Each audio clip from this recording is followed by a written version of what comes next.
I rise today on a matter of personal and collective privilege. May the House know the nature of the personal and collective privilege. Mr. Speaker, I rise to defend the honor and dignity of this institution.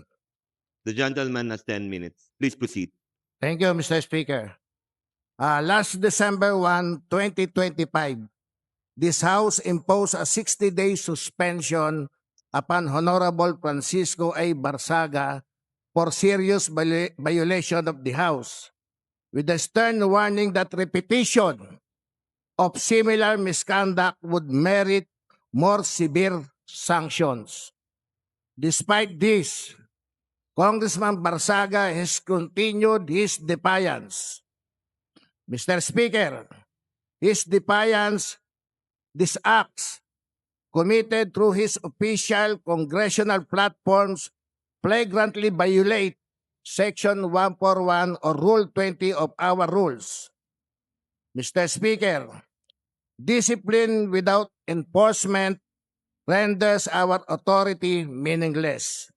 The continuing defiance of Congressman Barsaga must be addressed immediately. Thank you, Mr. Speaker. Thank you very much. Majority Leader, Mr. Speaker. Mr. Speaker, may we know the pleasure of the gentleman? Yes, Mr. Speaker, may we know from the gentleman from the 2nd District of Manila if he will be amenable to some questions for interpellation. Is the gentleman willing to answer some questions and interpellation? Gladly, Mr. Speaker. The gentleman may proceed. Thank you, Mr. Speaker. Mr. Speaker, may we know from the gentleman from the 2nd District of Manila the rationale or the basis for his request that the Committee on Ethics be to continue or to investigate the contents of his privileged speech. Mr. Speaker, gentleman from Rizal, ang ilan po sa mga violation at nakita namin na pang-abuso muli ni Congressman Barsaga, babasahin ko lamang po na ito ay pinos niya.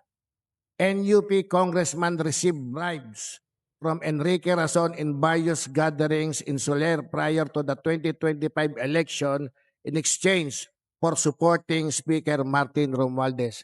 Isa pong malaking kalokohan at kasinungalingan. At ang isa pa po, Congressman Romeo Acop's death will not stop him from facing justice. He must be investigated for involvement in the flood control corruptions. Ito pa po. Corruption and plunder against the Filipino people is a sin against the Lord. Congressman Romeo Acop is now suffering through eternal damnation. He has left the comfort of his luxurious mansion in exchange for a fate of eternal hellfire.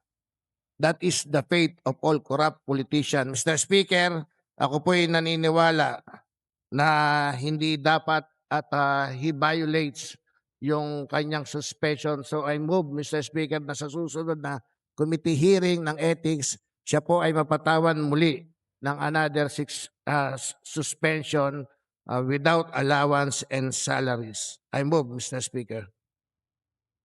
Mr. Speaker, napaka-angkop at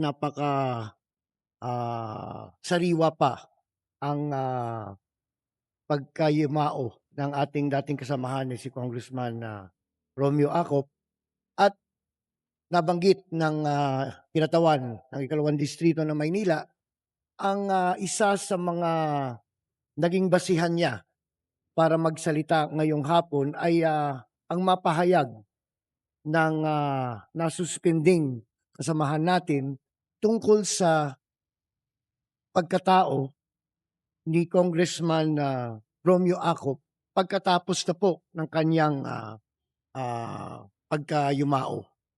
Sa ating lipunan, Mr. Speaker, ang respeto na binibigay ng bawat Pilipino sa isang taong namatay ay napakahalaga.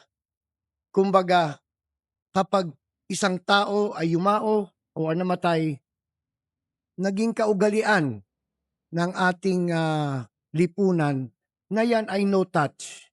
bigyan na natin po ng katahimikan at karapat-dapat na respeto.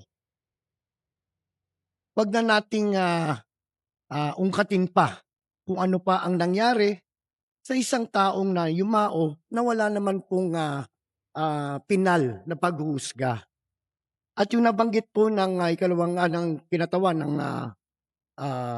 ikalawang distrito ng Maynila na may mga pahayag si Congressman Kiko Barsaga tungkol sa kay Congressman Acop pagkatapos ng kanyang pagkamatay ay masakit po, mas lalo na po sa amin ng mga taga Rizal. Kalalawigan ko po, Mr. Speaker, ang yumaong Congressman Romeo Acop. Hindi po katanggap-tanggap na makarinig o makakita sa social media ang mga post na binabastos, tinuyurak at iniinsulto ang isang taong namatay na. Kaya bilang isang pagdagdag na katanungan sa kinatawan ng ikalawang distrito ng Maynila, sa tingin po ba, Mr. Speaker, ng kagalang-galang na Congressman Valeriano, yan po ba ay sapat na para iatas ang committee ng ethics na magkaroon ng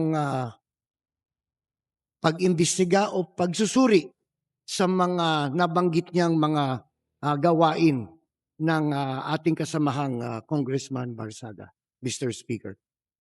Mr. Speaker, ulitin ko po, malinaw rin naman po ang nakasaad sa kanyang suspension with the stern warning that repetition of similar misconduct would merit more severe sanctions. And I believe, Mr. Speaker, he violated yung sanction niya po or yung suspension niya. With that, Mr. Speaker, ako po yung nakikiusap dito sa kongreso na ito na patawan muli ng another suspension si Congressman Barsaga para maturuan ng tamang aral yung batang yan. Mr. Speaker, this representation is satisfied with the answers or by the replies given by the gentleman from the 2nd District of Manila, and I concur with his request, Mr. Speaker. No more questions, Speaker. That's all, Mr. Speaker. Maraming salamat po. Thank you very much, Majority Leader.